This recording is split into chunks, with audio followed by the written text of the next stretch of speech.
It is full throttle politics, a lot of top spin narratives without the facts. Despite President Trump turning an economy that was bedridden into a boom, you didn't build that Democrats refused to give the president any credit, even trying to give the credit to President Obama.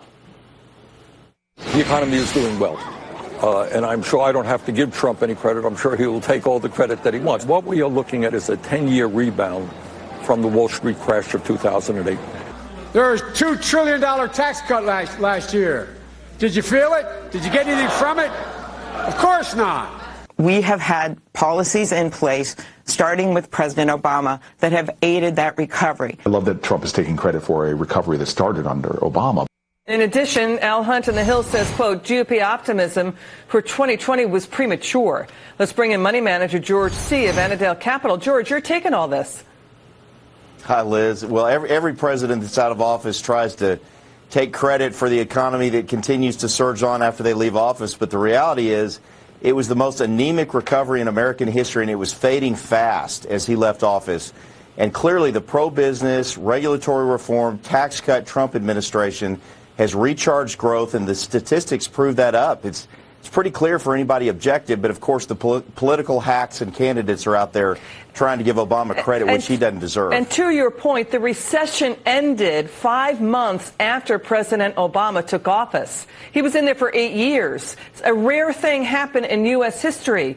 U.S. GDP growth on an annual basis never exceeded 3%. It was below 3% for 11 straight years after thanks to the Obama years.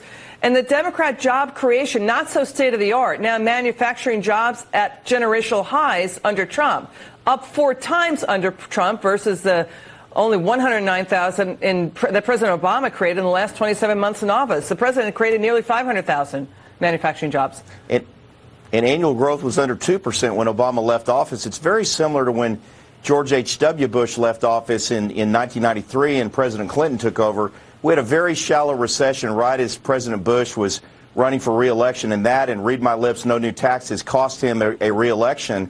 And soon after that, the economy picked up steam as a result of President Bush's tough choices while he was president. So he actually should get some credit for the economy that took place after he left office, but not President Obama. You know, Obama did inherit a national nervous breakdown, but he doubled the debt and only got 2% growth. George, there's this thing that happens periodically in American politics. It's when the extremists in the party run the show. That leads to landslides. That's what happened with Republicans, Barry Goldwater in 1964.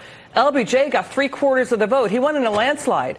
George McGovern and Walter Mondale lost in landslides. That's what happens. And you have headlines like this, in like things that the Nation now writing, quote, time's up for capitalism. What's going on in this country, George?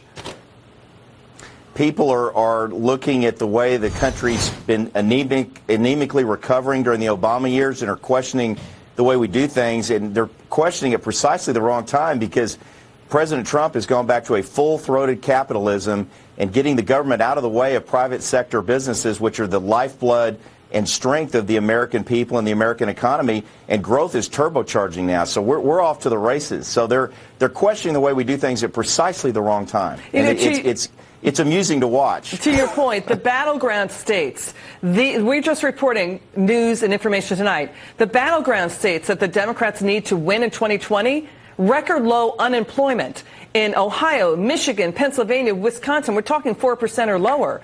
And as we've been reporting since last week, the stars are aligned for the economy. It's going to have an historic, the longest expansion in U.S. history come July. But, you know, here's the thing, George. I want you to react to this. Socialism, those policies are killing the Democrats. A Monmouth University poll shows 57% of Americans say socialism not compatible with American values, incompatible with those values. Your take on that?